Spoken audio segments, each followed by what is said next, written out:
Oke, selamat datang kembali. Hari ini kita mau menyelami sebuah kisah yang luar biasa tentang sebuah kesenian yang dahsyat dan yang lebih penting lagi, tentang tempat unik di mana kesenian itu lahir. Ya, kita akan mengupas tuntas Ponorogo, tanah kelahiran reok yang legendaris. Pasti familiar kan sama topeng yang satu ini? Megah, kuat, kadang terasa sedikit misterius. Mungkin banyak dari kita pernah lihat entah itu di acara budaya atau di foto-foto. Sosok singa barong yang ikonik ini, ya inilah wajah dari kesenian reok. Tapi pertanyaannya, di balik seni pertunjukannya yang memukau itu, seberapa banyak sih yang kita tahu tentang tempat yang melahirkannya? Nah, inilah yang akan kita bedah sama-sama. Kisah di balik Ponorogo itu sendiri. Oke, kita mulai dari akarnya dulu ya. Karena untuk benar-benar mengerti sebuah karya seni, kita harus paham dulu tanah tempat ia tumbuh. Dan sejarah Ponorogo itu nggak dimulai dari panggung pertunjukan, tapi justru dari bentuk buminya. Nah, ini yang menurut saya keren banget. Identitas Ponorogo itu udah terkunci di dalam namanya sendiri. Ponorogo itu bukan sekedar label, tapi sebuah deskripsi. Sebuah janji tentang tanah yang subur sekaligus aman. Fondasi sempurna untuk membangun peradaban. Jadi, bayangin deh, dari awal Ponorogo itu udah dapat paket komplit dari alam. Punya dataran subur buat makan, dikelilingi gunung yang jadi benteng alami, dan dialiri sungai-sungai yang ngasih kehidupan. Ini resep jitu untuk sebuah masyarakat yang bisa mandiri dan terlindungi. Nah, dengan modal alam sekuat itu, nggak butuh waktu lama bagi Ponorogo untuk jadi, ya, semacam aset vital bagi kerajaan-kerajaan besar di Tanah Jawa. Mari kita lihat gimana perannya. Coba lihat lini masa ini. Ini menunjukkan betapa panjang dan pentingnya peran Ponorogo.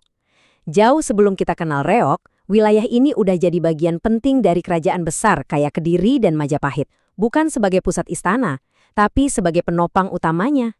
Jadi, apa persisnya fungsi Ponorogo buat kerajaan-kerajaan itu? Gampangnya begini, mereka adalah lumbung pangannya, mereka adalah jalur logistik vitalnya, dan mereka adalah sumber stabilitas sosialnya. Tanpa daerah seperti Ponorogo, kerajaan besar manapun akan sulit bertahan.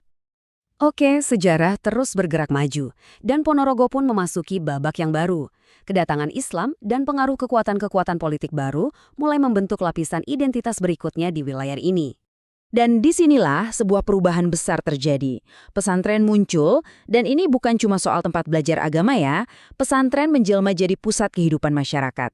Mereka membentuk karakter, spiritualitas, dan tatanan sosial baru yang nantinya akan melekat erat banget sama identitas Ponorogo sampai hari ini. Dan ini dia pola yang sangat menarik. Coba lihat, baik itu Kesultanan Mataram dari Jawa maupun pemerintah kolonial Belanda, mereka datang dari era dan punya kepentingan yang beda banget. Tapi, mereka sama-sama melihat nilai Ponorogo pada dua hal yang sama. Lokasinya yang strategis dan tanahnya yang subur. Sekarang, saatnya kita satukan semua kepingan puzzle ini. Ponorogo yang kita kenal sekarang ini adalah hasil langsung dari perjalanan panjang yang berlapis-lapis ini. Dari geografi, sejarah kerajaan, sampai ke akar spiritualitasnya. Jadi, apa sih intisari Ponorogo modern? Sebenarnya, karakter uniknya itu bisa kita lihat ditopang oleh tiga pilar utama. Tiga pilar yang saling terkait dan mendefinisikan segalanya tentang wilayah ini. Nah, ini dia ketiganya.